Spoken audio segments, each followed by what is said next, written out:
Hello students, let's begin the QFT solution of thermodynamics and thermochemistry. Myself GKG sir from Unacademy Kota Center. तो बिना time waste किए बच्चों शुरू करते हैं। तो पहला क्वेश्चन देखिए, ये आपके सामने क्या बोला गया है।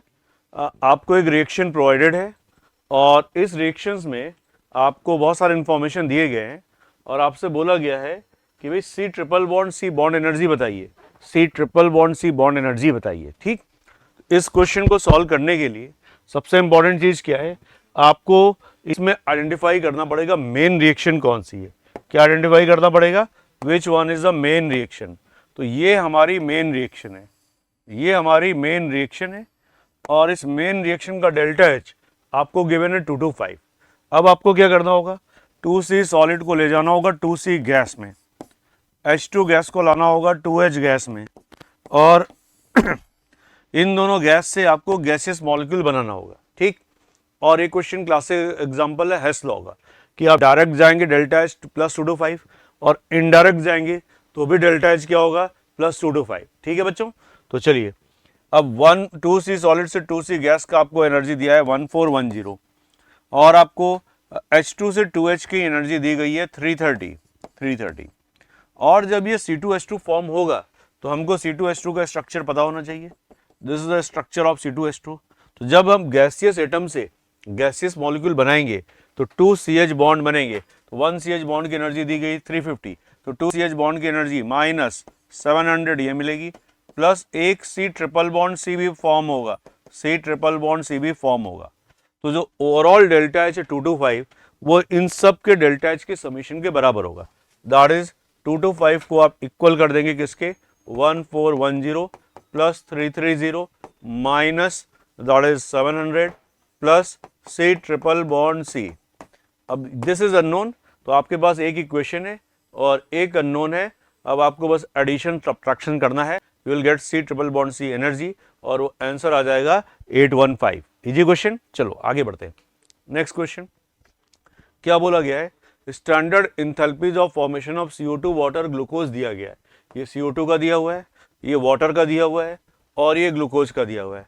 स्टैंडर्ड इंथैल्पी ऑफ कंबशन पर ग्राम ऑफ ग्लूकोज पूछा जा रहा है। ठीक है, सिंपल सा क्वेश्चन है, कैसे सॉल्व होगा। सबसे पहले ग्लूकोज के कंबशन की रिएक्शन लिखिए, C6H12O6 plus O2 will get 6 CO2 plus 6 water. ये हमने कार्बन बैलेंस कर दिया, हाइड्रोजन बैलेंस कर दिया। ऑक्सीजन बैलेंसिंग हमेशा रिवर्स होती है, तो 12 प्लस 6 18, 6 यहाँ तो यहाँ पर 6। Now this is a balance reaction. अब बैलेंस रिएक्शन में आपको पता है what is delta H naught reaction. Delta H naught reaction होगा summation heat of formation of product minus summation heat of formation of reactant. तो that is 6 times delta H F naught of CO2 plus 6 times delta H F naught of water. ये summation heat of formation of product हो गया, minus summation heat of formation of reactant. तो that is delta H F naught of glucose, that is only 1 mole, delta H F naught of glucose plus oxygen का कितना होता है बच्चों, 0। Oxygen is a thermodynamic reference state 0। अब आपको ये सब डेटा दिए गए, इससे डेल्टा एच नॉट रिएक्शन आ जाएगा। अब हीट जो ये delta H naught reaction negative में आ जाएगा, मतलब हीट निकली कितने मोल को जलाने पर, 1 मोल ग्लूकोज को जलाने पर दिस मच हीट इवॉल्व होगी डेल्टा एच आर नॉट के मॉड के बराबर। पर 1 मोल ग्लूकोज क्या 180 ग्राम होता है, तो 180 ग्राम दिस मच हीट देगा, तो 1 ग्राम कितनी हीट देगा। ठीक है, तो पर ग्राम क्या हीट निकली, पर ग्राम हीट निकली, तो आपको निकालना है delta H R naught upon 180। This is kilo joule per mole and this is gram per mole. तो देखिए मोल से मोल गया, किलो जूल पर ग्राम, तो क्या ये हमारा आंसर आ जाएगा C और ये हमारा आंसर आ जाएगा C। इस फॉर्मूले से आप डेल्टा एच नॉट रिएक्शन निकालेंगे, डिवाइडेड बाय 180 करेंगे तो आपको क्या मिल जाएगा, आपको हीट पर ग्राम मिल जाएगा। नेक्स्ट अगला क्वेश्चन, 1 मोल आइडियल गैस है और आइसोथर्मल 1 लीटर से 2 लीटर पे जा रही है against constant external pressure, means it's a irreversible process of 3 atm. In this process the change in entropy of the surrounding, delta S surrounding पूछा गया है। तो देखिए डेल्टा एस सराउंडिंग क्या होता है, डेल्टा एस सराउंडिंग होता है minus Q process by T surrounding, that is delta S surrounding minus Q process by T surrounding. ठीक है, अब आपको 300 केल्विन क्या है, कांस्टेंट है, आइसोथर्मल बोला भी गया। ठीक, अब क्यू कैसे निकालेंगे, well we know that isothermal process में W क्या होगा, minus of P external V2 minus V1, ठीक है, isothermal process. Constant external pressure क्या 3 atm दिया हुआ है, इट्स 3 atm दिया हुआ है, ठीक। और आपको वॉल्यूम 1 लीटर से 2 लीटर हो गया, तो इट्स 2 माइनस 1, तो ये आपका हो गया लीटर एटीएम में, that is minus 3 litre ATM. Minus 3 litre ATM क्या आ गया, वर्क डन आ गया। आइसोथर्मल प्रोसेस है, डेल्टा यू क्या होगा, 0, और डेल्टा यू क्या होता है, क्यू प्लस डब्ल्यू। तो अगर डब्ल्यू माइनस 3 है तो क्यू क्या हो गया, प्लस 3 लीटर एटीएम हो गया। क्यू क्या हो गया, प्लस 3 लीटर एटीएम। तो यहाँ रख देंगे minus 3 litre ATM upon isothermal में T surrounding T system same होता है। और क्या आपको इसमें कहीं टेम्परेचर का जिक्र है क्या, टेम्परेचर देखिए कैसे निकालेंगे, 1 मोल P1 V1 equal to nRT। तो आपको P1 पता है, V1 पता है, N पता है, R पता है, तो क्या इससे T आ जाएगा, यस इससे T आ जाएगा। और ये जो T1 है यही T2 है, यही T सराउंडिंग है, बिकॉज इज आइसोथर्मल प्रोसेस। तो T सराउंडिंग की जगह पर आप क्या रख देंगे, T सराउंडिंग की जगह पे आप रख देंगे प्रेशर इनिशियली कितना है, वह प्रेशर इनिशियली इनिशियल प्रेशर भाई पता है, तो इनिशियल आपका 1 mole ideal gas at 300 kelvin isothermal from this to this against constant external pressure 3 atm। Okay, अब देखिए समझिए, गैस कांस्टेंट एक्सटर्नल प्रेशर के अगेंस्ट एक्सपैंड कर रही है, तो फाइनल उसका प्रेशर क्या हो जाएगा, P एक्सटर्नल के बराबर हो जाएगा। तो ये this will be equal to P2 V2। तो आपको P2 पता है, V2 पता है, तो इससे आप निकालिए कि T की वैल्यू क्या होगी, P2 is 3 atm, V2 is 2 litre upon N क्या लेना है भाई, N इज 1, और R क्या लेना है 0.0821 लीटर एटीएम। तो ये आपका नीचे टेम्परेचर है, ये बेसिकली क्या है, टेम्परेचर इन केल्विन, और ऊपर 3 क्या है, प्लस ये Q यहाँ से W आया है -3, तो Q क्या आ गया, +3 लीटर एटीएम यहाँ पे रख दिया। लीटर एटीएम को बदलना है जूल में, तो 1 litre ATM is how much, conversion factor दिया है 101.3। Now this is joule and this is kelvin, ये हमारा आंसर हो गया, ठीक है। कुछ कैंसिल हो रहा है, देखिए 3 से 3 गया, 3 से 3 गया, पॉइंट ये आपका 0.0821 ऊपर गया, तो 0.0821 इंटू 100, तो ये हो जाएगा 8.2, 8.2 अपॉन 2, तो क्या ये हमारा, हाँ ये हमारा ऊपर गया 8.1 mole ideal gas 300 kelvin expand isothermally from 1 to 2 against constant change entropy of the surrounding पूछा गया है, ठीक है बच्चों। तो टी सराउंडिंग हमने निकाल लिया P2 V2 अपॉन NR से, ये हमारा T2 आ गया, T2 ही T सराउंडिंग है। और इसको सॉल्व करिए तो देखिए ये आंसर क्या आ रहा है भाई, ये आंसर एक बार मैं भी कैलकुलेटर से सॉल्व कर ले रहा हूँ। This comes out to be how much, ये आ गया आपका 101.325 और 0.3 है, इनफैक्ट 101.3 इंटू 0.0821, तो दैट इज 8.3 डिवाइडेड बाई 2, तो दैट इज 4.15 के करीब आ रहा है भाई। तो 4.15 के करीब, तो इसमें कोई भी आंसर नहीं है, 4.16 के करीब आ रहा है माइनस में, -4.16। तो इसमें बच्चों एक करेक्शन करिए, इसका आंसर बी दिया हुआ है, इट शुड बी -4.16 जूल पर केल्विन। ये करेक्शन हो गया इसमें, तो ठीक है। कुछ करेक्शंस मिलेंगे इसमें बेटा, परेशान मत होइए। तो देयर आर सर्टेन करेक्शन, तो ये मेरे हिसाब से इसमें करेक्शन है, ठीक है। चलिए आगे बढ़ते हैं। Now we come to next question. अगला क्वेश्चन देखिए, जेईई एडवांस का क्वेश्चन है। क्या पूछा गया है, आपको ग्रेफाइट और डायमंड का कन्वर्जन पूछा जा रहा है। पूछा जा रहा था प्रेशर जिस पर इक्विलिब्रियम होगा। तो we know the formula, delta GR P2 minus delta GR P1 is equal to delta reaction V P2 minus P1 at constant temperature.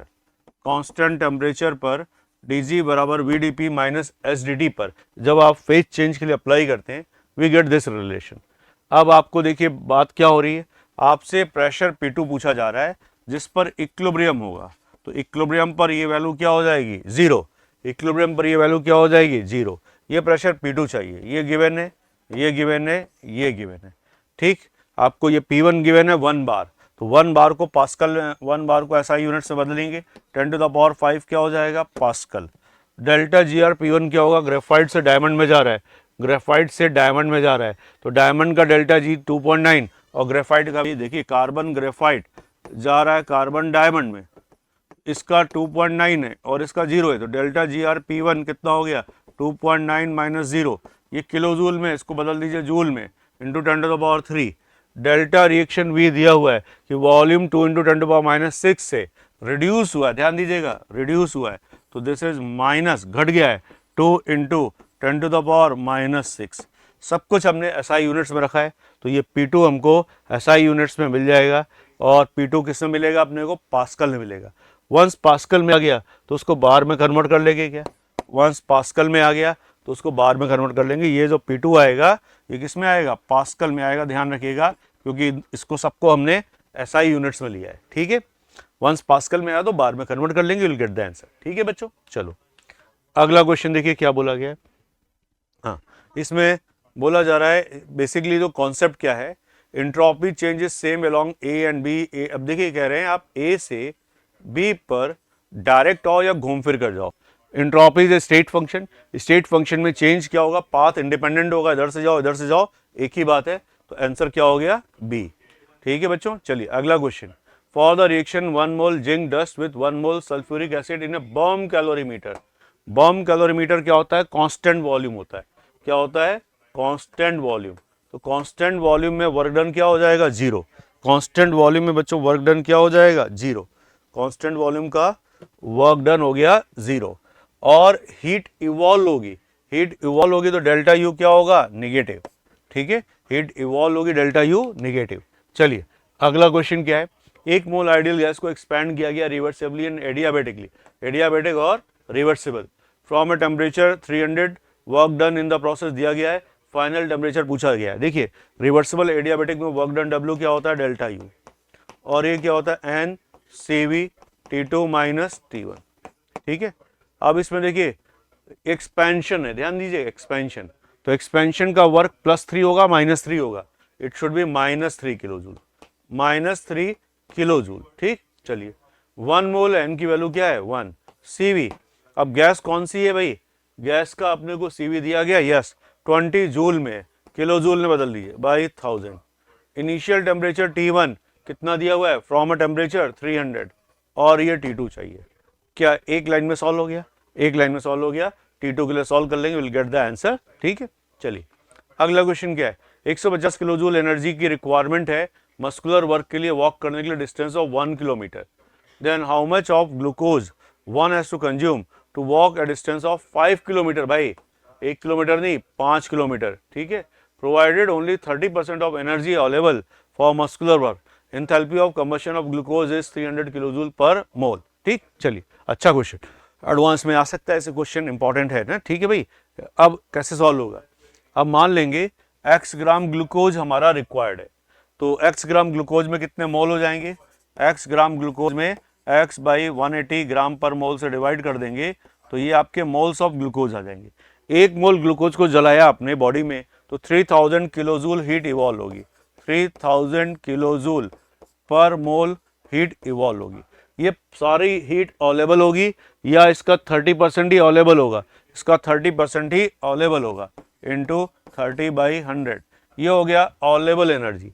अब 1 किलोमीटर वॉक करने के लिए 150 किलोजूल चाहिए, तो 5 किलोमीटर वॉक करने के लिए इंटू 5 इतने किलोजूल चाहिए, क्या इनको इक्वेट कर देंगे और x के लिए सॉल्व कर लेंगे, विल गेट द आंसर, ठीक है बच्चों। चलिए आगे बढ़ते हैं, अगला क्वेश्चन देखिए क्या है, आपको बोला गया है डेल्टा G0 दिया गया है और आपसे कहा जा रहा है KSP ऑफ Ag2CO3 वाटर में चाहिए, तो देखिए इसका डेल्टा G0 जो होता है क्या वो -RT ln ऑफ KSP होगा, तो डेल्टा G0 पता है किलो जूल में, तो R की वैल्यू किलो जूल में रखिएगा 8.314/1000, ठीक है। टेम्परेचर 25 डिग्री सेल्सियस 298 केल्विन, अगर 25 नहीं भी दिया होता तो नॉट का मतलब बाय डिफॉल्ट 25 डिग्री सेल्सियस ही होता है, ठीक है। तो आपको R पता है, T पता है, KSP आ जाएगा, आंसर आ जाएगा। नेक्स्ट अगला क्वेश्चन है, मरकरी का बॉइलिंग पॉइंट आपसे पूछा जा रहा है, अच्छा क्वेश्चन है, मरकरी का बॉइलिंग पॉइंट आपसे पूछा जा रहा है, डेल्टा HF0 मरकरी का दिया हुआ है, मरकरी लिक्विड डेल्टा HF0 0 है, एंट्रोपी ऑफ मरकरी लिक्विड दिया हुआ है, delta HF0 mercury gas given है, entropy of mercury gas given है, normal boiling point of mercury पूछा जा रहा है। अच्छा क्वेश्चन है, कैसे अटेम्प्ट करेंगे? देखिए बेसिकली हमें बात करनी है Hg लिक्विड से Hg गैस इक्विलिब्रियम। तो अगर ये इक्विलिब्रियम पर आ गया तो इसका डेल्टा जी क्या हो जाएगा? 0। और डेल्टा जी क्या होता है? डेल्टा जी होता है delta H minus T delta S. हमको ये टी चाहिए, हमको क्या चाहिए? टी। क्या हम डेल्टा एच और डेल्टा एस निकाल लेंगे? बिल्कुल निकाल लेंगे। डेल्टा एच क्या होगा? इसकी इंथैल्पी में से इसकी इंथैल्पी माइनस करनी होगी। तो गैस की इंथैल्पी बताइए कितनी दी गई है? गैस की मरकरी गैस की दी गई 60.8 किलो जूल। और लिक्विड की कितनी दी गई है? लिक्विड की कितनी दी गई भाई? ये 60.8 किलो जूल। और लिक्विड की कितनी दी गई है? 0। तो क्या डेल्टा एच पता है क्या? अब अपने को क्या चाहिए? Entropy change for the reaction. तो गैस की एंट्रोपी दी गई है क्या भाई? गैस की एंट्रोपी कहाँ दी गई है? जी इसमें गैस की एंट्रोपी दी गई 174.4। दिस इज 174.4 माइनस लिक्विड की एंट्रोपी दी गई है क्या?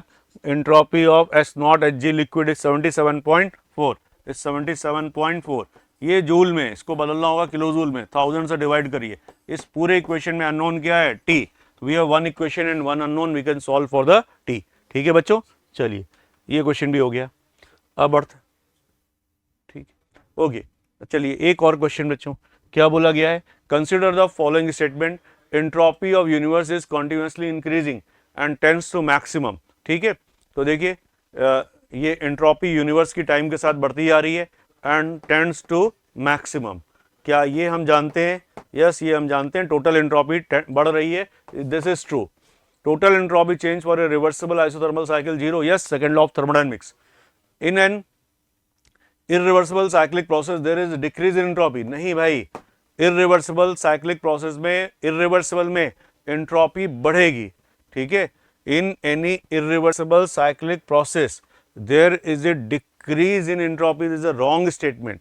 इरिवर्सिबल प्रोसेस में, साइक्लिक प्रोसेस में एंट्रोपी में डिक्रीज होगा क्या भाई? इन any irreversible cyclic process system वापस उसी जगह पे रिस्टोर हो गया। तो चाहे रिवर्सिबल हो चाहे इरिवर्सिबल हो, अगर आप उसी जगह पे रिस्टोर कर रहे हैं तो एंट्रोपी अनचेंज रहेगी, सिस्टम की एंट्रोपी में कोई फर्क नहीं पड़ेगा। सराउंडिंग की एंट्रोपी बढ़ेगी और टोटल एंट्रोपी बढ़ेगी बिकॉज इट्स इरिवर्सिबल प्रोसेस।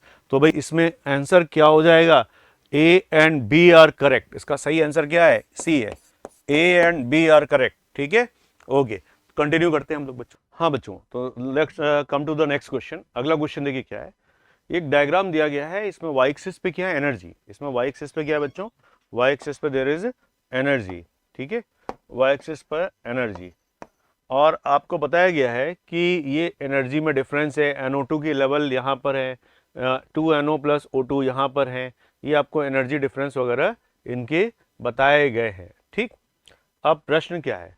प्रश्न ये है, which of the following statements pertaining to the formation of NO and NO2 are correct? Okay, चलिए पहला option, the standard heat of formation of NO2 is 34। NO2 का standard heat of formation 34 है। देखते हैं, तो NO2 को बनाते हैं, कहाँ से बनाते हैं NO2 को? रेफरेंस स्टेट से बनाते हैं। तो ये वैल्यू चाहिए, ये वैल्यू क्या delta HF naught of NO2 होगी?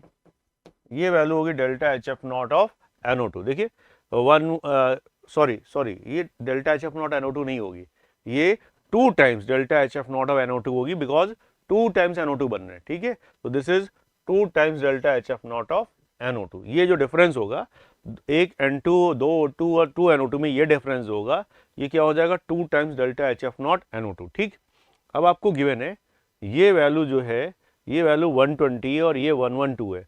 तो 120 और 112 का डिफरेंस क्या आएगा? 180 माइनस 180 में से 12 गया, कितना हो गया? 78 हो गया।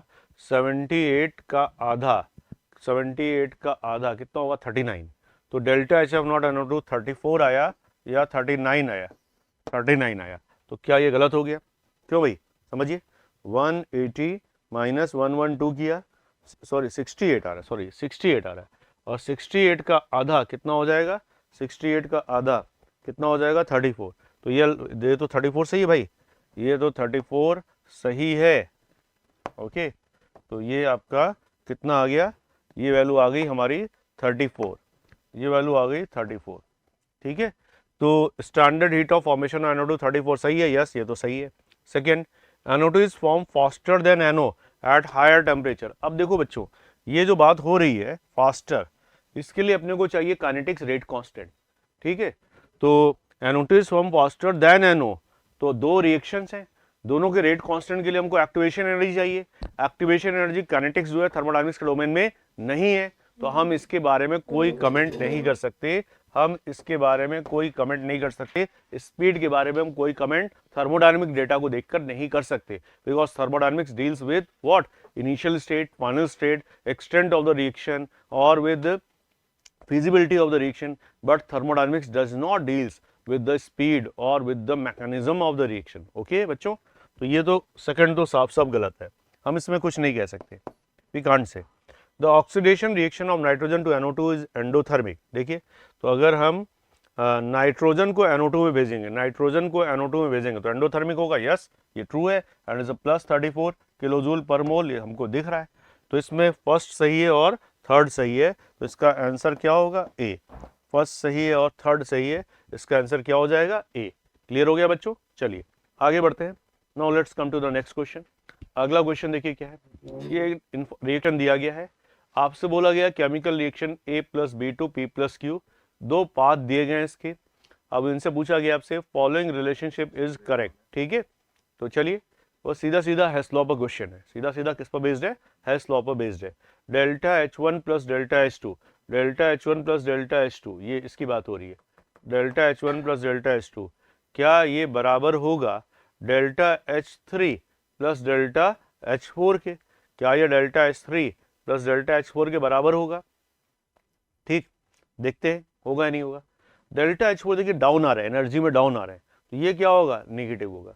डेल्टा H3 ये भी डाउन आ रहा है, ये क्या है, नेगेटिव। इन दोनों को ऐड करेंगे तो और नीचे चले जाएंगे, तो क्या ये delta H3 plus delta H4, delta H3 plus delta H4 और ये delta H1 plus delta H2 बराबर है? नहीं, ये तो बराबर नहीं है, तो गलत है। सीधे कैलकुलेटर सही ऑप्शन चेक कर रहे हैं। अब ये कह रहे हैं delta H3 plus delta H2, देखिए कह रहे हैं delta H3 plus delta H2 बराबर होगा delta H4 plus delta H1 के। चेक करिए, delta H4 plus delta H1, delta H4 negative में, डेल्टा H1 पॉजिटिव में, इन दोनों को ऐड करेंगे तो क्या इसकी वैल्यू आ जाएगी, ये delta H4 plus delta H1 की वैल्यू इसके बराबर आ जाएगी, और ये बराबर है क्या, delta H3 plus delta H2, ठीक है। अब बच्चों डेल्टा H3 भी निगेटिव है, डेल्टा H2 भी निगेटिव है, तो इसको इन दोनों को ऐड करेंगे delta H3 plus delta H2, तो क्या ये वैल्यू आ जाएगी, और क्या ये दोनों इक्वल है, यस ये दोनों इक्वल है, तो आंसर सी जो है वो परफेक्ट हो गया। सीधे हमने सही आंसर ही मैच कर लिया, बाकी को आप चाहे तो मैच करके देख सकते हैं, वो सही नहीं होने चाहिए। अब आते हैं अगले क्वेश्चन पे, देखिए क्या है क्वेश्चन, बोला गया which one is incorrect. It is impossible for a cyclic process transfer heat from a system at lower temperature to one at higher temperature without converting some work to heat. Without converting some, it is impossible for cyclic process transfer heat from system at, ये basically refrigerator की बात कर रहे हैं कि कोई भी refrigerator बिना बिजली के काम नहीं करेगा, तुम्हें इलेक्ट्रिकल वर्क करना पड़ेगा। This second law of thermodynamics, तो बिल्कुल सही है, कोई टेंशन की बात नहीं। B, it is impossible to convert heat completely into equivalent amount of work without producing changes elsewhere, ये भी सही है। बेसिकली इसमें आपको हीट को पूरी तरह से वर्क में नहीं बदल पाएंगे, कुछ हीट सिंक में लॉस होगा, सराउंडिंग में लॉस होगा, तो ये भी सेकंड लॉ ऑफ थर्मोडायनामिक्स है, कोई टेंशन की बात नहीं है, दोनों सही है। Now we see every perfect machine working reversibly between the same temperature of source and sink have the same efficiency whatever be the nature of substance used. जो सी है ये क्या है, कैर्नॉट थ्योरम है, तो ये भी सही है।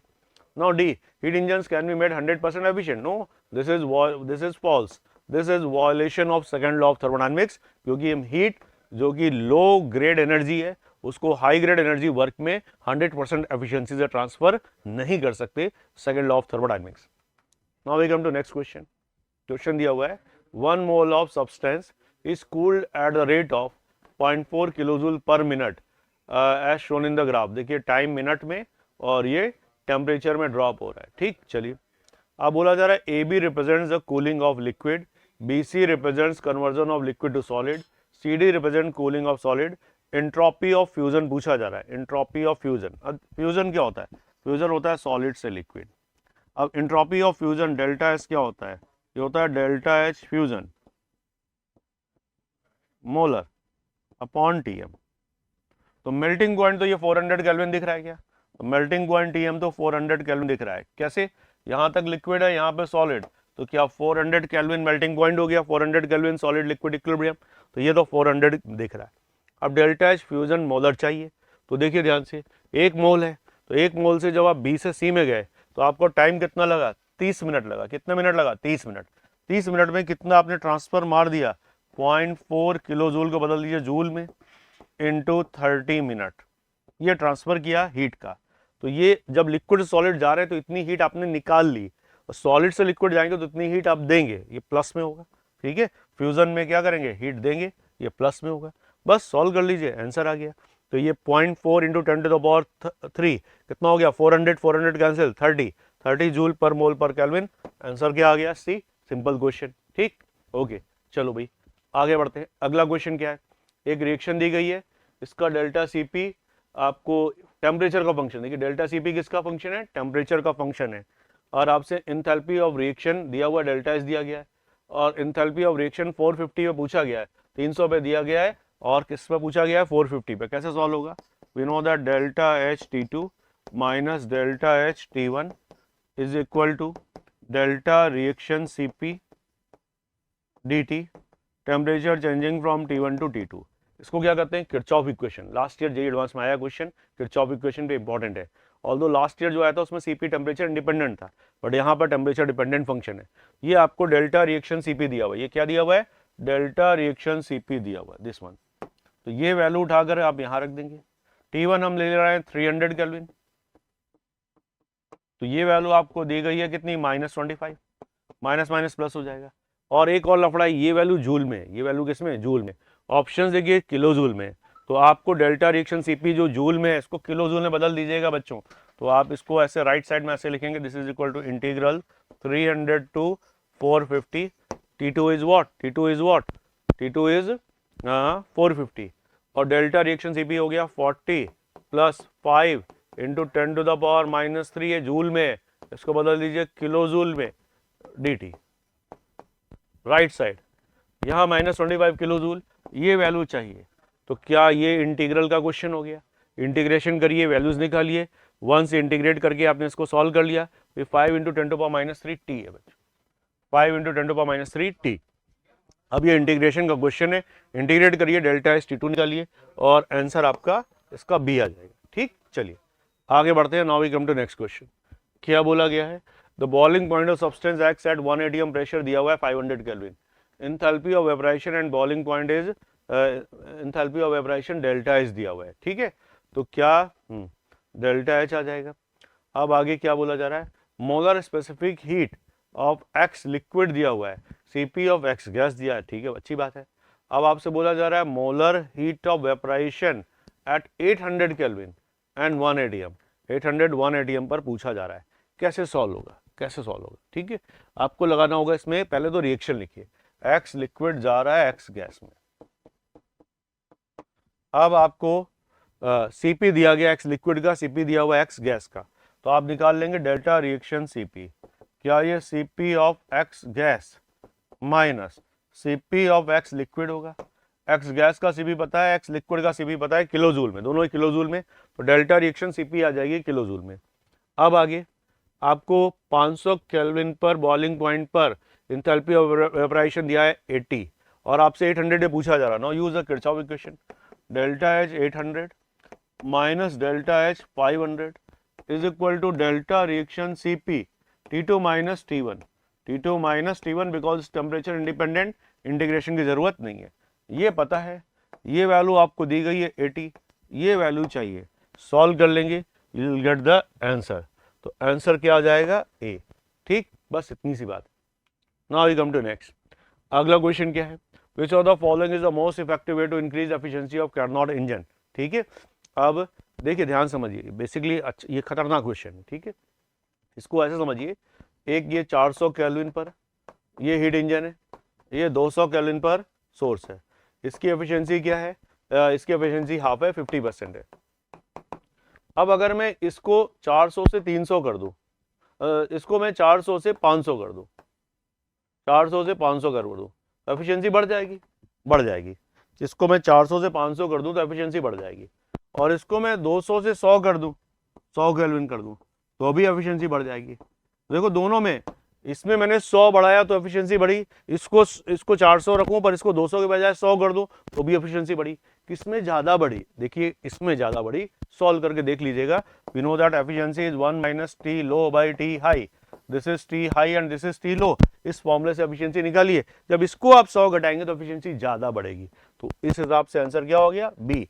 इस सेम अमाउंट से सोर्स का टेम्परेचर बढ़ाओ, सेम अमाउंट से सिंक का टेम्परेचर घटाओ, किस केस में एफिशिएंसी ज्यादा बढ़ेगी? तो सिंक का टेम्परेचर सेम अमाउंट से बढ़ाने से एफिशिएंसी ज्यादा बढ़ेगी। ठीक है बच्चों, चलो आगे बढ़ते हैं। अगला क्वेश्चन बोला गया गैस एक्सपैंड हो रही है adiabatically at constant such that T is proportional to 1/√v, value of Cp by Cv पूछा गया है। कैसे सॉल्व करेंगे? अब एडियाबेटिक प्रोसेस में हम जानते हैं T V to the power gamma -1 equal to constant, क्या हम ये जानते हैं? ठीक, अब इसको इस फॉर्म में लाइए तो हमें मिलेगा T V to the power half equal to constant, means gamma -1 is equal to half, means gamma is equal to 3/2, gamma equal to 3/2 1.5, answer आ गया। लल्लू क्वेश्चन है, ठीक है, ओके। चलो आगे बढ़ते हैं। अगला question, enthalpy of neutralisation carbonate with strong alkali दिया हुआ है -42 किलो जूल। ठीक है, तो ये बाइकार्बोनेट क्या है? Weak acid. ये क्या है? Weak acid. और स्ट्रॉन्ग बेस के साथ न्यूट्रलाइज करोगे 42 किलो जूल हीट निकलेगा। स्ट्रॉन्ग एसिड स्ट्रॉन्ग बेस से कितना निकलेगा? 56 निकलेगा। तो यहाँ देखो 14 कम निकल रहा है, 14 कम निकल रहा है। तो अब पूछा जा रहा है कि इस वीक एसिड को डिसोसिएट कराने में कितनी एनर्जी लगेगी? 14 लग जाए। भाई स्ट्रॉन्ग एसिड स्ट्रॉन्ग बेस 56 देते, वीक एसिड स्ट्रॉन्ग बेस 42 ही दे रहे हैं, डिफरेंस देखो 14 कम दे रहे हैं। ये 14 कहाँ जा रहा है? ये 14 वीक एसिड से को ब्रेकअप कराने में, उससे H+ निकलवाने में खर्च हो जा रहा है। ठीक, चलिए अगला question, heat of hydrogenation of ethene दिया हुआ x1 और बेंजीन दिया हुआ x2, रेजोनेंस एनर्जी बेंजीन की पूछी जा रही है। देखो अब अगर मैं साइक्लोहेक्सीन को साइक्लोहेक्सीन से सो कॉल्ड में बेंजीन से साइक्लोहेक्सीन बनाता, तो एक डबल बॉन्ड की हाइड्रोजनेशन पे x1 निकलती है, की हाइड्रोजनेशन में क्या 3x1 होना चाहिए? एक्चुअल में 3x1 है, x1 और x2 का जो डिफरेंस है क्या वो रेजोनेंस एनर्जी हो जाएगी? भाई देखिए समझिए, क्वेश्चन बोला गया है अगर हम बेंजीन पर, ये बेंजीन है, को हम यहां भेजेंगे तो हीट डेल्टा x2 है, और अगर रेजोनेंस नहीं होता इसको यहां भेजते तो एक में x1 तो 3 के लिए 3x1 और x2 में जो डिफरेंस है यस वही रेजोनेंस एनर्जी हो जाएगी। Answer, this is theoretical HOH, this is theoretical HOH and में जो थ्योरेटिकल एक्सपेरिमेंट वही होता है आपका रेजोनेंस एनर्जी। अगला क्वेश्चन क्या बोला गया? The following represent the second law. तो ये तो हम, इट इज इम्पॉसिबल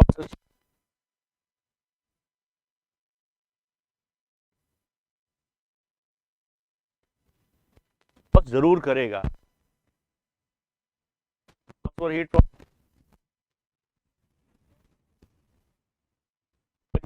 बिना आप simultaneous conversion work into heat basically कर रहे हैं। रेफ्रिजरेटर बिना इलेक्ट्रिकल वर्क के काम नहीं करेगा, ये भी सही करें। Efficiency of reversible cyclic process greater than efficiency of irreversible cyclic process, ये भी सही है। तो ऑल आर करेक्ट, ये सब बेसिक डेफिनेशन है थर्मोडायनामिक्स की। अगला क्वेश्चन देखिए क्या आ गया, ये जेई एडवांस का क्वेश्चन है। क्या बोला गया? आइडियल गैस में सिर्फ पीवी वर्क हो रही है, इनिशियल स्टेट कहां से कहां जा रहे हैं? एक्स जेड पे जा रहा है, एक्स से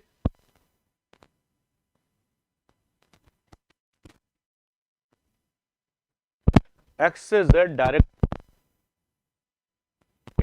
एक्स होगा yes, because entropy state direct, X to Z का क्या होगा? सेम ही होगा।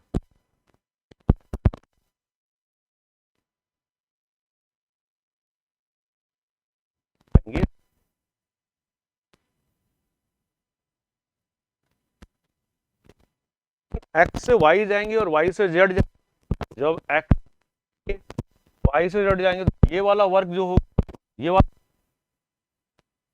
वाला एरिया होगा। क्या ये दोनों एरिया इक्वल है? इक्वल नहीं। आपको बात समझ में आई? डायरेक्ट जाने पे ये एरिया वर्क होगा येलो वाला, और इधर से जाने पे ये वाला एरिया वर्क होगा। ठीक, चलिए नेक्स्ट कैलकाटा से y से z इक्वल होगा। यस, ये तो सही है। क्यों इक्वल होगा? बिकॉज तो कोरिक प्रोसेस में यस जीरो होता है, ये भी सही है, और ये ऑब्वियसली गलत।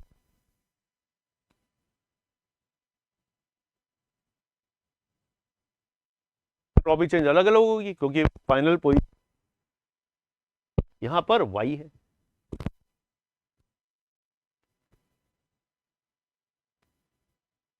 आइसोथर्मल, ये एडियाबेटिक एक्सपेंशन में गैस क्या हो जाती है? ठंडी हो जाती है। यहां पर T1 है, T2 है, तो क्या T1 T2 बराबर है आइसोथर्मल की डेफिनेशन? आइसो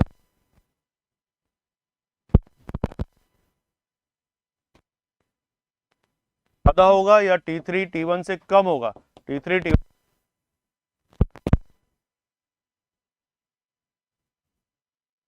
होगा। अब यहां पे इनफैक्ट है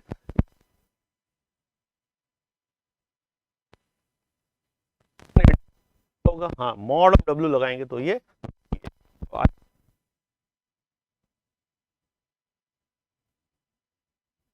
चलिए ये वर्क नेगेटिव होंगे। नाउ डेल्टा यू आइसो ये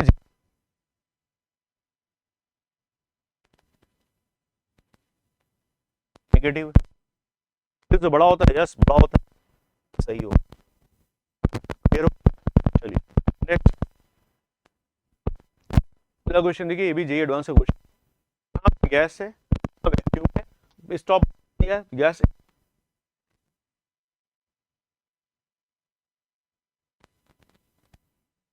होता है। तो फ्री एक्सपेंशन रिवर्सिबल भी है, एडियाबेटिक भी है, आइसोथर्मल भी है। ठीक है, थर्मल क्यों? और बाहर से कोई हीट इन आउट नहीं हो रहा है, एडियाबेटिक है, और वर्क भी जीरो है, क्यू भी जीरो है, तो डेल्टा यू जीरो मतलब NCB delta D zero, zero मतलब टेम्परेचर कांस्टेंट। तो चलिए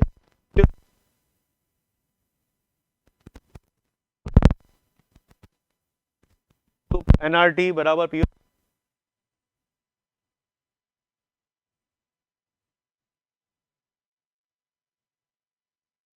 हो रहा है। क्या ये इरिवर्सिबल हो रहा है? बच्चे इसमें धोखा खा जाते हैं। अगला क्वेश्चन क्या कहते हैं? गैस है, गैस एक्सपैंड हो रही है। ठीक है,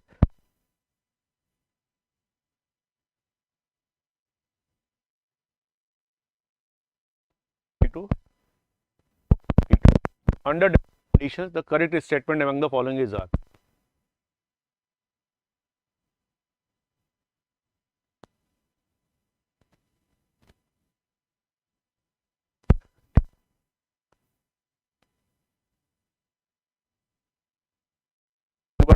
तो ये वाला एक्सटर्नल प्रेशर के अगेंस्ट हम कंप्रेशन करते हुए वापस जाएंगे, तो क्या ये वाला एरिया पूरा आ जाएगा?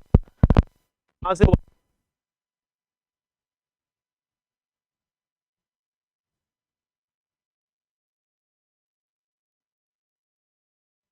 ये आपका सही हो गया। यस, आ गया। Under adiabatic condition, under isothermal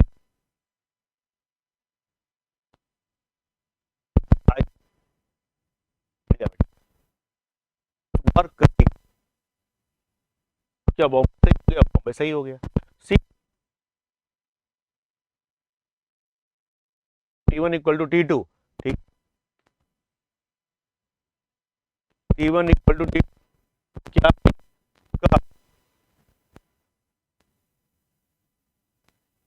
कह रहे हैं?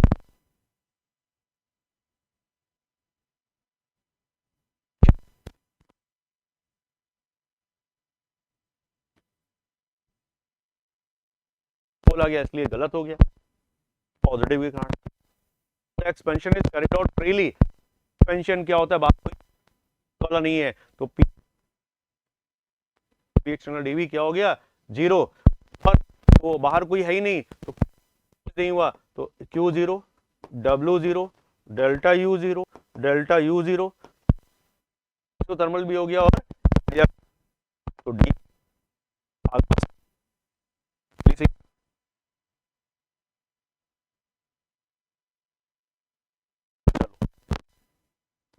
ये भी जेई का question.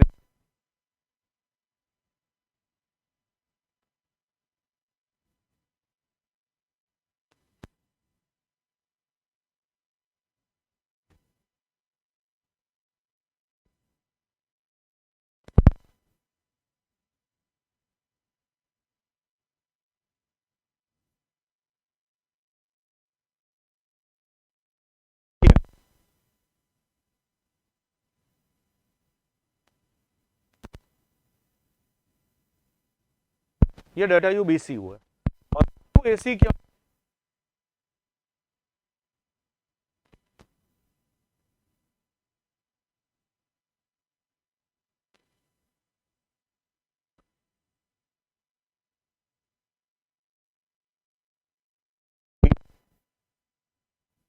Equal to data,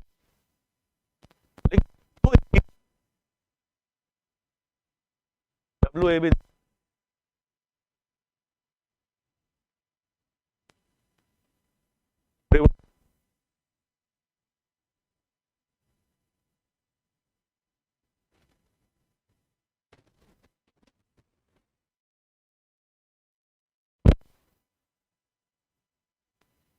Agra,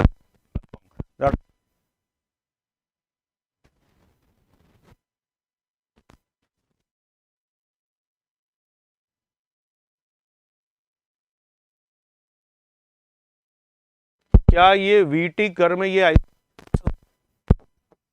क्या हो जाएगा, आइसोबारिक। आइसोबारिक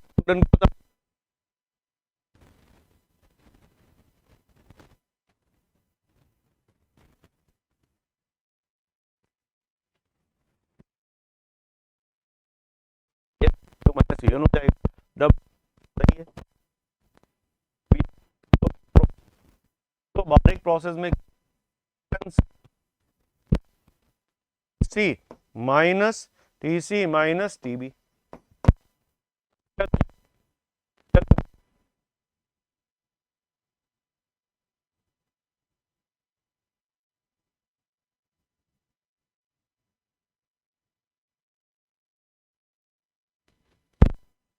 क्या है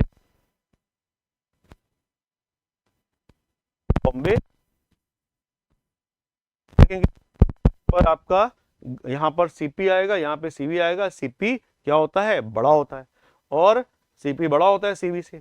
लेकिन लेकिन C2A क्या गैस ठंडी हो रही है, तो ये भी नेगेटिव होगा और ये भी नेगेटिव होगा, ये भी नेगेटिव होगा, ये भी नेगेटिव होगा, और इसका सीपी ज्यादा होने से ज्यादा नेगेटिव हो गया तो छोटा हो जाएगा, और ये तो हम प्रूव कर ही चुके हैं, और डेली गलत है।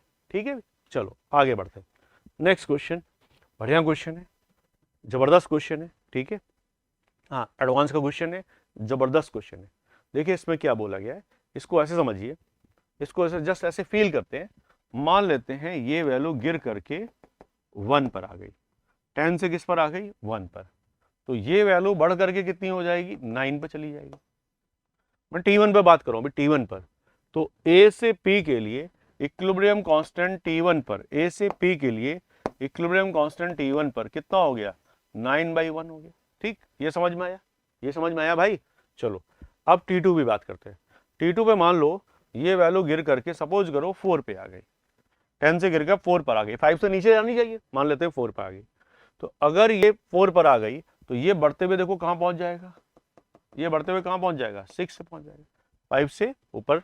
टोटल a प्लस बी की कंबाइंड वैल्यू 10 चाहिए अपने को, a प्लस बी की कंबाइंड वैल्यू क्या चाहिए, 10 चाहिए। अगर ये 4 पर सेटल हुआ तो वो 6 पर। अब KT2 क्या हो जाएगा, what is KT2, KT2 is final P that 6 upon 4 that's 1.5। इस ग्राफ का इतना ही काम था, बस इस ग्राफ का इतना ही काम था, ये ग्राफ हटा दो। ठीक, अब इससे क्या मैसेज मिला कि टेम्परेचर के बढ़ने से, टेम्परेचर देखो T2 is more than T1, क्या बोला गया है, T2 is more than T1, T2 is greater then T1। तो टेम्परेचर के बढ़ने से, टेम्परेचर के बढ़ने से इक्विलिब्रियम कांस्टेंट के घट रहा है, इक्विलिब्रियम कांस्टेंट घट रहा है, मतलब ये एक्सोथर्मिक है। इसका मतलब ये क्या हो गया, एक्सोथर्मिक है। ठीक है, तो एक्सोथर्मिक वहां भी है, ये बी ऑप्शन तो गया, बी तो नहीं हो सकता, एक्सोथर्मिक है। ठीक है, तो बी ऑप्शन हमने एलिमिनेट कर दिया, बी तो नहीं होगा। ठीक, चलो दूसरा, इक्विलिब्रियम कांस्टेंट 1 से ज्यादा है, इक्विलिब्रियम कांस्टेंट अगर 1 से ज्यादा है तो डेल्टा जी नॉट क्या होता है, minus R T L N K. ये 1 से ज्यादा है, positive, R positive, T positive, बाहर नेगेटिव, तो डेल्टा जी नॉट क्या होगा, negative. Delta G naught negative, देखो डेल्टा जी नॉट निगेटिव यहां भी है, यहां भी है, तो ये अभी रेस में है। ठीक है, चलो यहां तक तो समझ में आ गया। अब इसमें एक और लफड़ा बोला गया है, the ratio of L N K at T1 to L N K at T2 is greater than T2 by T1। इसका क्या मतलब हुआ, L N K at T1 upon L N K at T2 is greater than T2 by T1, is greater than T2 by T1। एक काम करते हैं, इसको उधर भेजते हैं तो क्या हो जाएगा, T1 ln k T1 greater than T2 ln k T2। ठीक है भाई, अब क्या करते हैं, दोनों तरफ r से मल्टीप्लाई कर देते, ठीक, कोई टेंशन नहीं। ठीक, दोनों तरफ माइनस से मल्टीप्लाई कर देते, माइनस माइनस, तो माइनस से मल्टीप्लाई करेंगे तो इनइक्वालिटी का साइन चेंज होकर क्या अब ये हो जाएगा, माइनस से मल्टीप्लाई करने पे इनइक्वालिटी का साइन क्या होगा बच्चों, चेंज होगा, चेंज हो गया। अब ये वैल्यू जो है बच्चों, ये क्या है, डेल्टा G1 नॉट है, ये वैल्यू क्या हो गई, डेल्टा G2 नॉट हो गई। डेल्टा G1 नॉट क्या होता है, delta H naught minus T1 delta S not, और ये वैल्यू क्या हो गई, delta H naught minus T2 delta S not. Delta H not same है, कैंसिल हो गया। तो अब हमको क्या मिला, अब हमको मिला minus T1 into delta S not is less than minus T2 into delta S not. अब और हमको पता है T2 is more than T1, ऐसे सोचो, minus 300 into delta S not is less than minus 400 into delta S not. अपने समझने के लिए ऐसे सोचो। अब मान लो ये पॉजिटिव है, सपोज करो ये पॉजिटिव है, +1 है, +1 है, तो क्या ये इनइक्वालिटी हेल्ड होगी, minus 300 is less than minus 400, क्या ये सही है, नहीं तो गलत है। तो इसका मतलब डेल्टा S नॉट पॉजिटिव नहीं है। पर अगर डेल्टा S नॉट को निगेटिव कर दो, -1 कर दो, -1। अब बताओ माइनस 300 इंटू -1 क्या हो जाएगा, +300 इज लेस देन +400। यस, ये तो सही है। इसका मतलब डेल्टा S नॉट क्या है, निगेटिव। इसका मतलब क्या हुआ, डेल्टा S नॉट निगेटिव आ गया, delta S not negative, delta H not negative Agra सही हो गया। डेल्टा G नॉट निगेटिव तो कर ही चुके हैं, डेल्टा S नॉट निगेटिव सी भी सही हो गया, और daily delta S not positive, क्या ये गलत हो गया, इसलिए डेली गलत हो गया। चमका सबको, बढ़िया क्वेश्चन है। चलो आगे बढ़ते, अगला क्वेश्चन आपसे बोला जा रहा है, इनमें से किसमें जो है, which of the standard enthalpy of reaction is equal to standard enthalpy of formation. देखो 1 मोल ओजोन को बना रहे हैं, 1 मोल कहां से, रेफरेंस स्टेट से बना रहे हैं, क्या कहां से बना रहे हैं, 3/2 ये O2 है, O2 करेक्शन है 3/2, तो क्या 1 मोल O2 से बना रहे हैं, यस, तो आगरा तो डेफिनेशन हो गई। ठीक है, बॉम्बे 1 मोल SO2 बना रहे हैं, कहां से बना रहे हैं, रेफरेंस स्टेट से बना रहे हैं, रेफरेंस स्टेट से बॉम्बे भी सही। यहाँ 1 मोल बना रहे हैं पर ये कार्बन गैस है, होना चाहिए था क्या, ग्रेफाइट, तो क्या इसके कहां डेल गलत हो गया, यस गलत हो गया। यहाँ पर देखिए 1 मोल बना रहे हैं, 2 मोल बना रहे हैं, 2 मोल बना रहे हैं, इसलिए ये भी गलत हो गया। ठीक है, तो आंसर क्या हो गया, AB।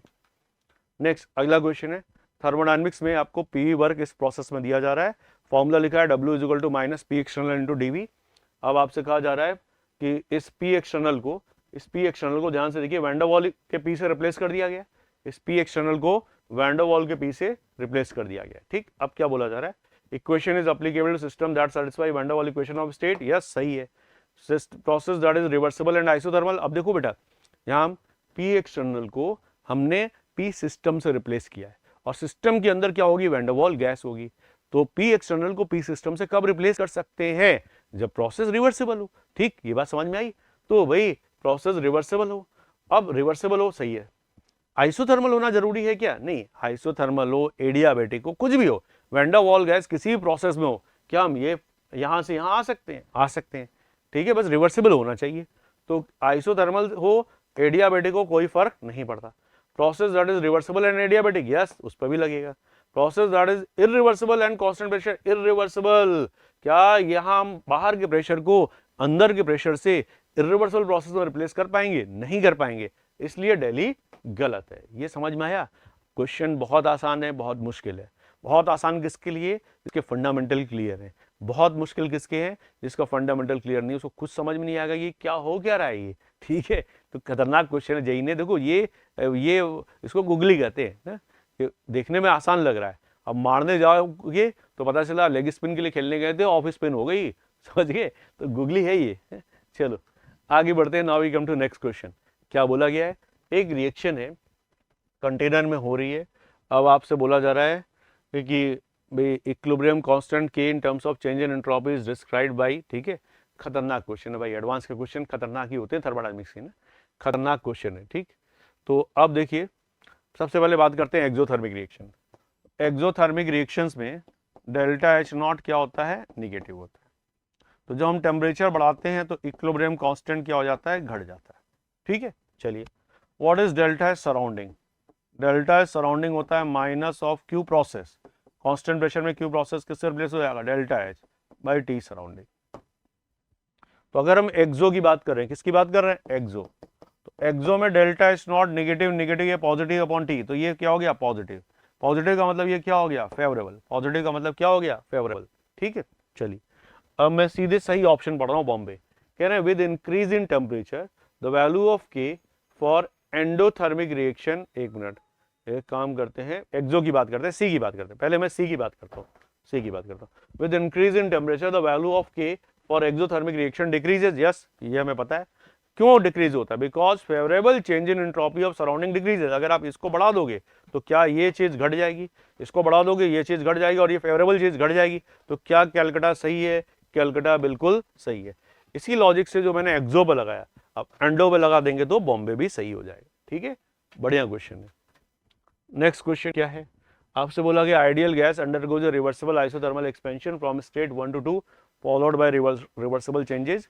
अब आपसे कहा जा रहा है इसमें आगरा, बॉम्बे, दिल्ली तो सही है, कलकत्ता क्यों सही नहीं है? जरा देखते हैं कलकत्ता क्यों सही नहीं है, ठीक है।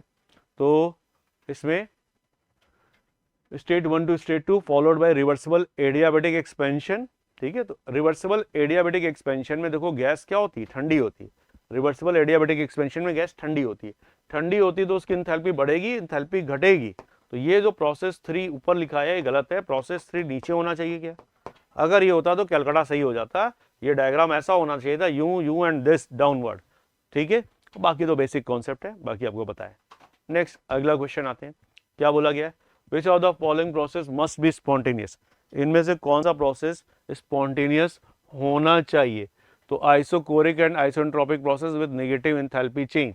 देखो बोला जा रहा है आइसोबारिक है, आइसोएंट्रोपिक है। तो देखो आइसोएंट्रोपिक मतलब delta H zero, delta H zero है। तो डेल्टा जी क्या होता है? Delta H minus T delta S, ये भाई जीरो हो गया। और आपको बोला गया है कि भाई नेगेटिव, ये नेगेटिव, तो डेल्टा जी नेगेटिव। तो कांस्टेंट टी एंड पी पर डेल्टा जी नेगेटिव, तो क्या स्पॉन्टेनियस हो जाएगा? आगरा हो गया स्पॉन्टेनियस, ठीक है। अब बढ़ते हैं और Delhi adiabatic process with constant volume condition and entropy of system increases. अब ध्यान से देखिए, दिल्ली, दिल्ली की चर्चा कर रहे हैं। Delta S system plus delta S surrounding is equal to delta S total. बात हो रही स्पॉन्टेनियस। स्पॉन्टेनियस के लिए क्या होना चाहिए? पॉजिटिव। डेल्टा जी क्या होना चाहिए? नेगेटिव। अब ये कह रहे हैं कि एडियाबेटिक है। एडियाबेटिक में क्या ये जीरो होता है? एडियाबेटिक में सराउंडिंग की एंट्रोपी चेंज हमेशा क्या होता है? Minus D Q process by T surrounding, zero होता है।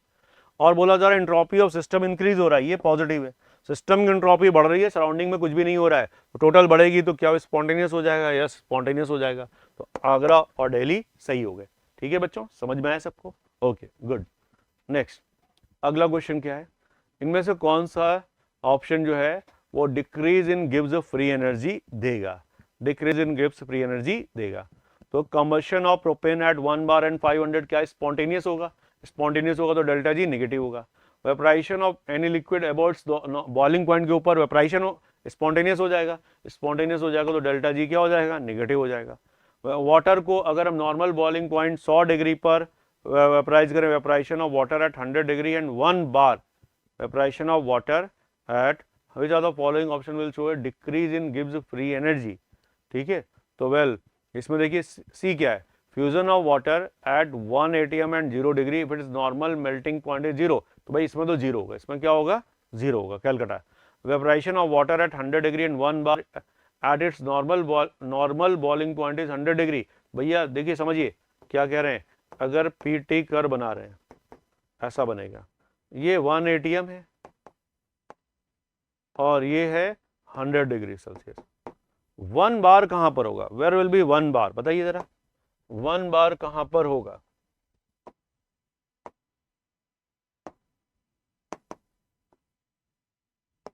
वन बार 1 atm के नीचे होगा और हम 100 डिग्री पर है, यहां पर है 1 बार। तो 1 बार पे बताओ लिक्विड स्टेबल होगा गैस स्टेबल होगा, 1 बार पे बताइए लिक्विड स्टेबल होगा या गैस स्टेबल होगा, बताइए जवाब दीजिए। 1 बार पर होगा अपना लिक्विड स्टेबल, 1 बार और 100 डिग्री पर, 1 बार और 100 डिग्री पर गैस स्टेबल होगा। तो वेपराइजेशन कर रहे हैं, तो क्या vaporisation of water at 100 degree in 1 bar, 1 bar हम इस पॉइंट पर हैं, इस पॉइंट पर हैं, इस क्वेश्चन में हम इस पॉइंट पर हैं। तो गैस की तरफ स्पॉन्टेनियस डेल्टा जी क्या हो जाएगा, नेगेटिव। तो आंसर क्या हो गया, ए बी डी। और सी क्यों नहीं होगा, क्योंकि सी पे होगा 0। ओके, अच्छा क्वेश्चन है। Now we come to next. अगला क्वेश्चन क्या दिया गया, पैराग्राफ टाइप है, एक रिएक्शन दिया गया है, क्या जा रहा है, plot of L N P by P naught versus 10 to the power 4 by T is given below. और आपको ये जेड और आपको pressure of the gas Z, gas Z है और टेम्परेचर पी नॉट 1 बार पे ये इक्वेशन दिया गया है, L N P Z by P naught 1 है, मतलब एल एन पी जेड है, ठीक है, L N P Z versus 10 to the power 4 T. ध्यान से देखिए क्या ये वांट ऑफ इक्वेशन लिखा हुआ है, ये वांट ऑफ इक्वेशन लिखा हुआ है, ठीक है, और इक्विलिब्रियम कांस्टेंट के की वैल्यू दी गई है पी जेड, ये सब नॉर्मल बातें, कोई खास बात नहीं है। अब आपसे कह रहे हैं the value of standard enthalpy delta H not for the reaction चाहिए और आपको इसका स्लोप पता है, तो आप क्या लिखेंगे, सबसे पहले वांट ऑफ इक्वेशन लिखिए। वांट ऑफ इक्वेशन क्या कहता है, एल एन पी बराबर minus delta H naught upon R into 1 by T plus constant of integration plus constant of integration. क्या ये वांट ऑफ इक्वेशन लिख दिया, एक्स एक्सिस पर 10 to the power 4 by T है, तो एक काम करिए, सो 10 टू द पावर 4 से ऊपर मल्टीप्लाई करिए, 10 टू द पावर 4 से नीचे मल्टीप्लाई करिए, ये फॉर्मेट आ गया। अब ध्यान से देखिए, ये एल एन पी जेड ये वाई हो गया, 10 to the power 4 by T X हो गया, तो क्या ये हमारा स्लोप हो गया, ये हमारा क्या हो गया, स्लोप हो गया। तो क्या आप स्ट्रेट लाइन का इसका स्लोप आपको दिख रहा है, अरे इसका स्लोप दिख रहा है क्या, देखिए ये कितने का ड्रॉप हो गया, 4 का ड्रॉप हो गया, कितने में ड्रॉप हो गया, 2 में ड्रॉप हो गया, तो इसका स्लोप आपको दिया हुआ है 10 -2 -4 सॉरी, इसका ये दिया हुआ है -4, 4 का ड्रॉप हो रहा है, कितने में हो रहा है, 2 में हो रहा है, स्लोप आपको -2 दिया हुआ है और स्लोप होगा इसके बराबर। इसको सॉल्व कर लीजिए डेल्टा एच के लिए, और हमें किलो जूल में चाहिए, तो यहाँ आर की वैल्यू को किलो जूल में लीजिएगा, will get the answer y equal to mx plus c, van't Hoff equation. अब आगे आपसे पूछा जा रहा है the value of delta S naught for the given reaction at 1000 kelvin, ठीक है, डेल्टा एस नॉट चाहिए।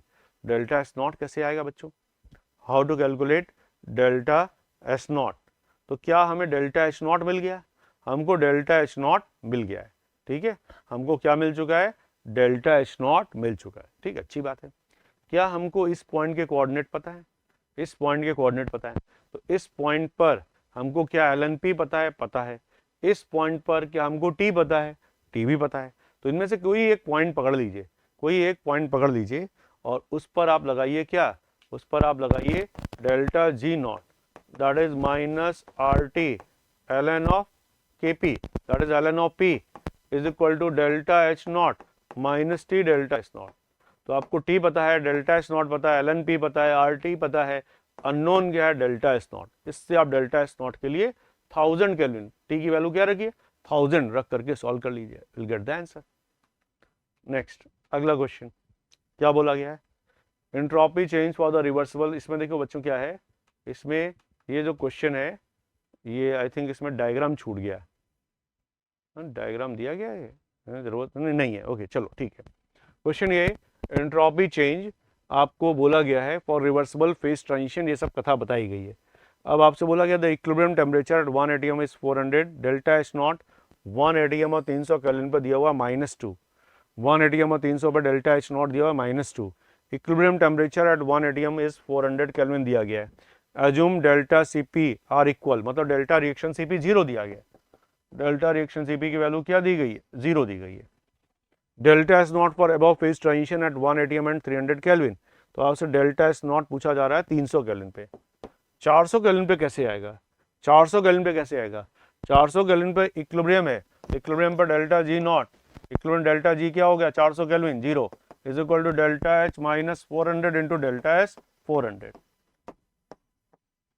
आपको डेल्टा एच 300 में पता है, तो सिंस डेल्टा रिएक्शन सीपी 0 है, जो 300 का होगा वही 400 का होगा, तो ये वैल्यू आपको पता है कितनी है, -2, और इससे डेल्टा एस 400 आ गया, डेल्टा एस 400 आ गया, तो we know that delta reaction S T2 minus delta reaction S T1 is equal to delta reaction CP ln T2 by T1, ये भाई 0 है, राइट साइड 0 हो गया, तो delta S T2 delta S T1 बराबर हो गया, जो 400 पर आया है वही 300 पर आ जाएगा, you will get the answer.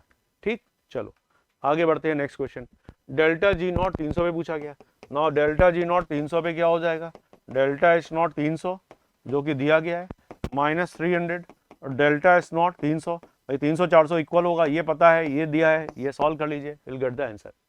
चलिए आगे बढ़ते हैं, अगला क्वेश्चन क्या बोला गया है, आपको एक रिएक्शन दी गई, देखिए ये हमारी मेन रिएक्शन क्या है, मेन रिएक्शन कुछ ऐसी है, ये रिएक्शन दी गई, ठीक है, अब आपको ये हमारी मेन रिएक्शन, देखिए ये क्या है, ये मेन रिएक्शन है,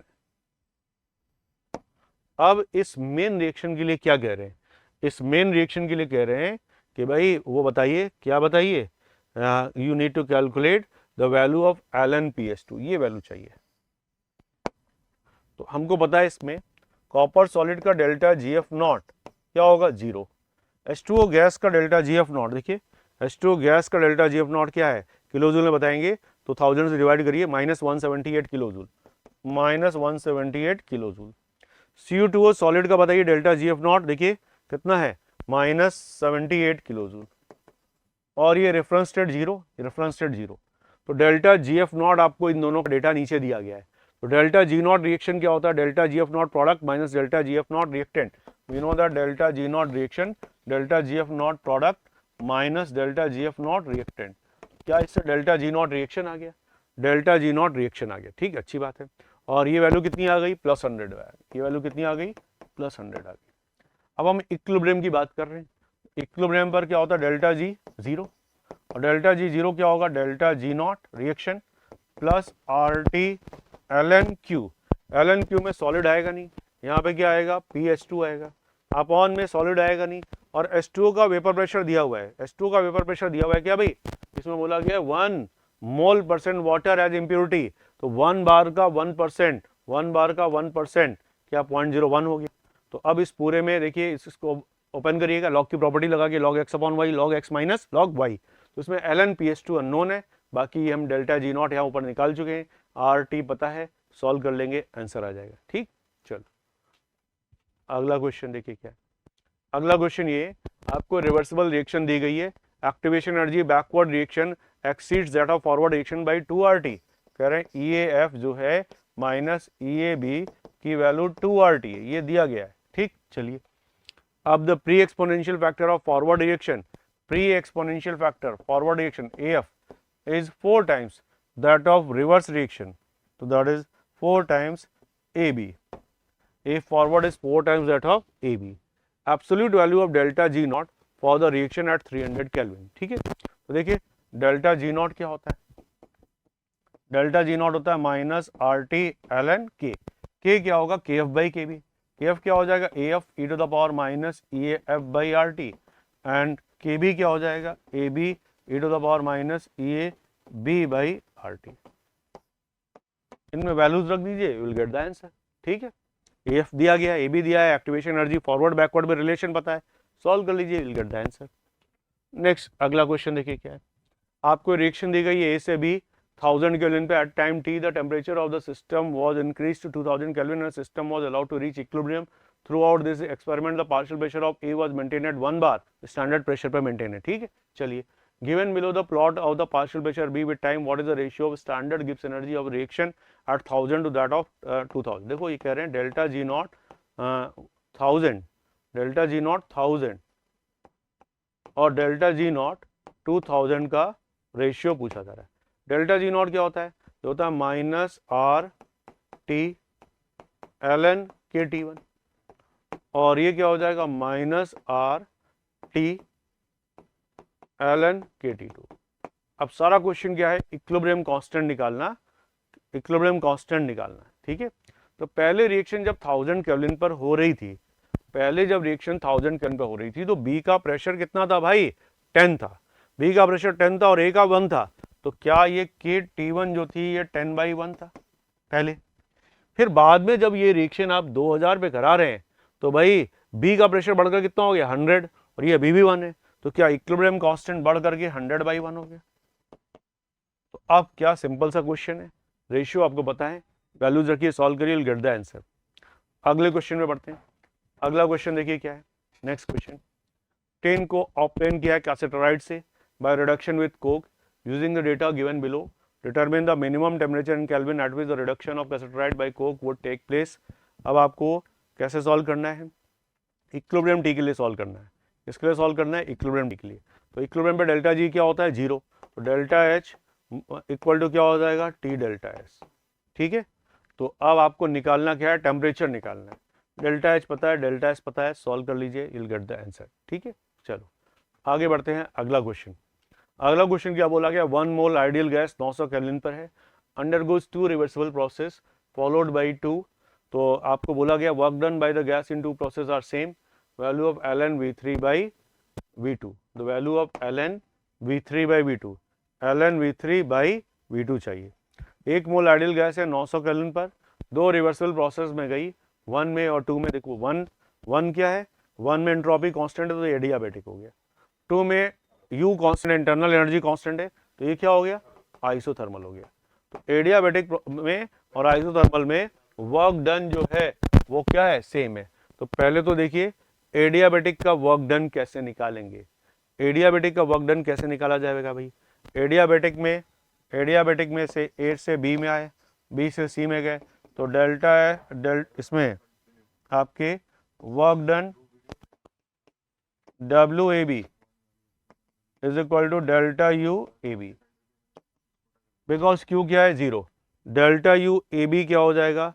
ये आपका हो जाएगा U B minus U A. U B की वैल्यू यू बी बाई आर 450 है, यू बी क्या हो गया? 450 आर हो गया। यू ए हमारा क्या है? 2250 आर, 2250 आर। तो क्या वर्क डन ए बी का आ गया? वर्क डन ए बी का आ गया। अब आते हैं बीसी। बीसी क्या है? प्लॉट किया गया है, मतलब रिवर्सिबल है और आइसोथर्मल है बिकॉज यू कांस्टेंट है। रिवर्सिबल आइसोथर्मल का वर्क डन का फॉर्मूला बताइए क्या होता है? रिवर्सिबल आइसोथर्मल का वर्क डन का फॉर्मूला क्या होता है बताइए? WBC इज इक्वल टू 1 मोल है क्या? 1 mole minus 1 R into T. अच्छा हमें P2 V2 के टर्म्स में लिख सकते हैं? यस, P2 V2 के टर्म्स में लिख सकते हैं। तो NR TB कर दे रहा हूं, ln V final by V initial, और ये NR TB की जगह पर आप चाहे तो क्या P2 V2 भी कर सकते हैं?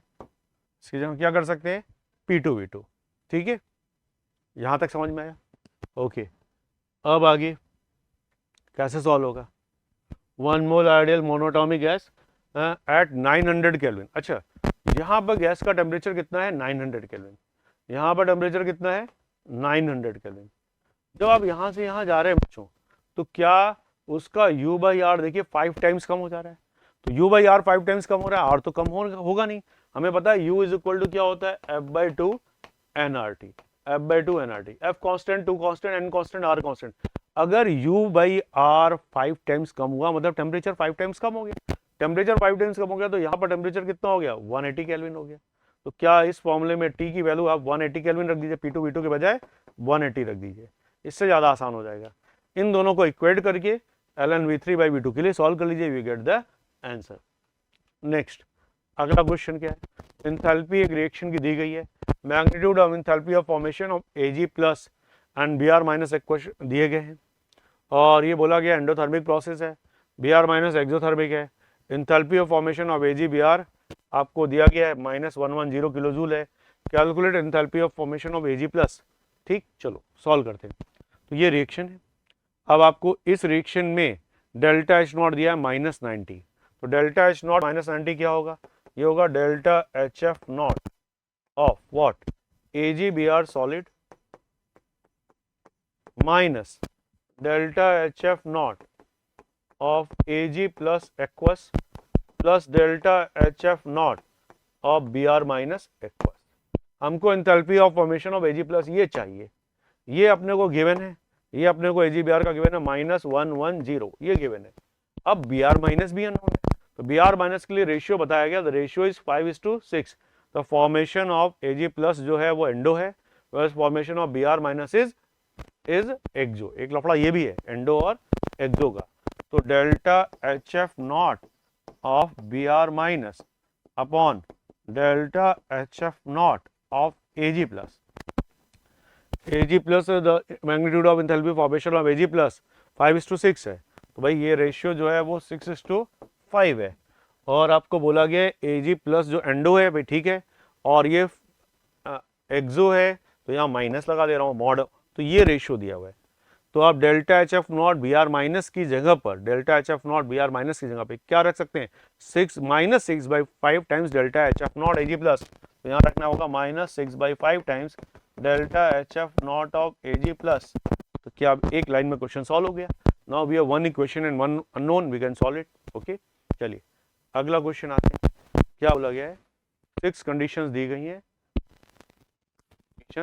which represents criteria for spontaneity, answer the system to assume this answer the system to be closed, इसको आंसर नहीं, इसको assume मान लो, assume the system to be closed, report your answer by adding the serial number of selected conditions, for example if answer is 1 and 2 answer 3 हो जाए। ठीक है, चलो देखते हैं। पहला, DG at constant PT positive होता है प्रोसेस को स्पॉन्टेनियस के लिए, या नेगेटिव होता है नेगेटिव, तो ये तो गया। Delta S inverse positive, yes ये आ गया। Delta U S and P positive या नेगेटिव, नेगेटिव ये भी गलत। Delta H S and P negative, yes ये भी गलत। सब क्लॉसेस इनइक्वालिटी में हमने पढ़ा है। Delta S at constant U भी नेगेटिव या पॉजिटिव, पॉजिटिव गलत। Delta S at constant H and P positive, delta S at constant H and P positive. तो भाई हमारा अभी तक 2 और 4 तो सही है, 2 और 4 सही, ये भी सही है।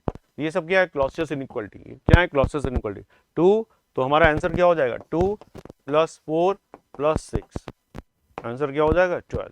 ठीक है बच्चों, चलो आगे बढ़ते हैं नेक्स्ट। अब आपको बोला जा रहा है delta S not of OH minus 300 kelvin पे चाहिए, KW वाटर का दिया है, डेल्टा H न्यूट्रलाइजेशन दिया हुआ है, तो अब आपको OH माइनस का चाहिए। कैसे सॉल्व करोगे, देखो ऐसे सॉल्व करोगे कि H plus plus OH minus मिलकर क्या बनाते हैं, पानी बनाते हैं। डेल्टा अपने को S नॉट चाहिए, S नॉट चाहिए, डेल्टा S नॉट पता है, KW पता है। तो देखिए डेल्टा G नॉट क्या होता है, डेल्टा G नॉट होता है delta H naught minus T delta S naught minus T delta S naught चाहिए, minus T delta S naught चाहिए। ठीक है भाई, अब कैसे सॉल्व होगा, डेल्टा G नॉट को कर देंगे minus RT ln KW, minus RT ln KW। Delta S neutralisation पता है, T पता है, क्या इससे डेल्टा S नॉट आ जाएगा। ये आपको डेल्टा S नॉट न्यूट्रलाइजेशन आया, delta S naught OH minus नहीं आया, ये क्या है, ये आया what is delta S naught neutralisation, delta S naught neutralisation आ गया। ठीक है, इससे क्या आ जाएगा, डेल्टा S नॉट न्यूट्रलाइजेशन। और अगर हमें OH माइनस का भी चाहिए तो वाटर की एंट्रोपी चाहिए, वाटर की एंट्रोपी नहीं पता है, तो हम इसको डेल्टा S नॉट न्यूट्रलाइजेशन करेंगे, S नॉट OH माइनस नहीं, S नॉट न्यूट्रलाइजेशन करेंगे तो मार्केट करेक्टली, और इससे सॉल्व करेंगे, विल गेट द आंसर। ठीक है भाई, समझ में आया सबको क्या कह रहा हूं मैं। और इसमें एक रेफरेंस पता होना चाहिए, डेल्टा HF नॉट इस भाई का 0 होता है, डेल्टा SF नॉट भी इस भाई का क्या होता है, 0 होता है, H प्लस का 0 होता है, लेकिन इसका 0 नहीं होगा, इसका 0 नहीं होगा। ठीक है, चलिए नेक्स्ट अगला क्वेश्चन देखिए क्या है। CO2 सॉलिड जा रहा है CO2 गैस में, तो क्या ये फेज ट्रांजिशन है? ए को मैच कर रहे हैं। क्या ये फेज ट्रांजिशन है? यस है। एलोट्रोपिक चेंज है? नहीं है। एलोट्रोपिक चेंज में दोनों तरफ क्या होना चाहिए? केमिकल फिजिकल स्टेट सेम होते हैं, दोनों सॉलिड होते हैं, ठीक है। तो ये आपका एलोट्रोपिक चेंज तो नहीं है। क्या सॉलिड से गैस सब्लिमेशन में डेल्टा एच पॉजिटिव होगा? यस। क्या गैस बनने से एंट्रोपी बढ़ेगी? यस। तो ये PRS हो गया। क्या हो गया? PRS हो गया। इसमें डाउट ज्यादातर को डी में आता है। तो व्हाइट फॉस्फोरस जब रेड में जा रहा है तो फेज ट्रांजिशन हो रहा है? हो रहा है। क्या एलोट्रोपिक चेंज हो रहा है? हो रहा है। अब व्हाइट टू रेड क्या हो रहा है? पॉलीमराइजेशन रिएक्शन है। तो पॉलीमराइजेशन रिएक्शन में हीट निकलती है, तो ये बोला जा रहा है पॉजिटिव नहीं, ये एक्सो होगा। तो ये आपका आर से मैच नहीं होगा। देखो डी आर से मैच नहीं हुआ। और पॉलीमराइजेशन रिएक्शन में क्या हुआ? बहुत सारे मिलकर एक हो गए, तो सिस्टम की एंट्रोपी क्या हुई? घटी है। डेल्टा एस नेगेटिव, टी से मैच होगा, ठीक है। डेली को भी मैंने मैच करवा दिया। नेक्स्ट देखते हैं। अब ये क्वेश्चन है, freezing of water at 223 kelvin at 1 atm। क्या ये नॉर्मल, किसकी बात हो रही है? ये बात हो रही है normal boiling, normal melting point की। नॉर्मल मेल्टिंग पॉइंट पर क्या होगा भाई? नॉर्मल मेल्टिंग पॉइंट पे इसे फ्रीजिंग में हम क्या करेंगे? क्यू निकालेंगे, क्यू लेस देन 0 होगा। फ्रीज हो रहा आइस बनेगा, तो डब्ल्यू क्या होगा? एक्सपेंशन होगा। डब्ल्यू क्या होगा? नेगेटिव होगा। सिस्टम में एंट्रोपी घटेगी, यस आर हो गया, सिस्टम की एंट्रोपी घटेगी। इंटरनल एनर्जी, सिस्टम की internal energy delta U less than 0 होगी, तो ये एस नहीं होगा। और इक्विलिब्रियम होगा तो डेल्टा जी तो 0 होगा ही, इक्विलिब्रियम होगा डेल्टा जी 0 होगा। तो ये हमारा किससे मैच हो गया? आर से मैच हो गया, और ये टी से मैच हो गया, आर और टी। बाकियों से क्यों नहीं मैच हुआ, ये मैंने लॉजिक समझा दिया। इसी तरह से बाकी में भी अप्लाई कर लेंगे, विल गेट द आंसर। हाँ, अगला क्वेश्चन है isothermal free expansion of ideal gas. JEE ने कई बार पूछा है। आइसोथर्मल भी है, फ्री एक्सपेंशन। फ्री एक्सपेंशन का मतलब W0, आइसोथर्मल मतलब डेल्टा U0, और W0 डेल्टा U0 मतलब Q भी 0, because delta U Q plus W। तो क्या ये एडियाबेटिक भी हो गया? एडियाबेटिक भी हो गया। गैस फैल रही है तो एंट्रोपी बढ़ेगी, बढ़ेगी। सराउंडिंग में कोई चेंज नहीं होगा बिकॉज Q 0 है। तो ये किससे मैच हो गया? PQ से। किससे मैच हो गया? PQ से, ठीक है। चलिए अब बात करते हैं डी। एक और मैच करा देता हूँ, एडियाबेटिक रिवर्सिबल। एडियाबेटिक है, रिवर्सिबल है, तो डेल्टा एस सिस्टम क्या होगा? Delta S system is equal to Q reversible by T, और ये 0 है तो भाई 0 हो गया। एडियाबेटिक में डेल्टा एस सराउंडिंग क्या होगा? 0। डेल्टा एस टोटल क्या हो जाएगा? 0। तो ये भाई इससे मैच होगा, ये आपका डी मैंने मैच करा दिया। तो डी इनमें से किससे मैच हो रहा है? Only Q. बाकी से क्यों नहीं मैच हो रहा, उसका आंसर दे दिया, ठीक है। बाकी आप कर लेंगे। नेक्स्ट,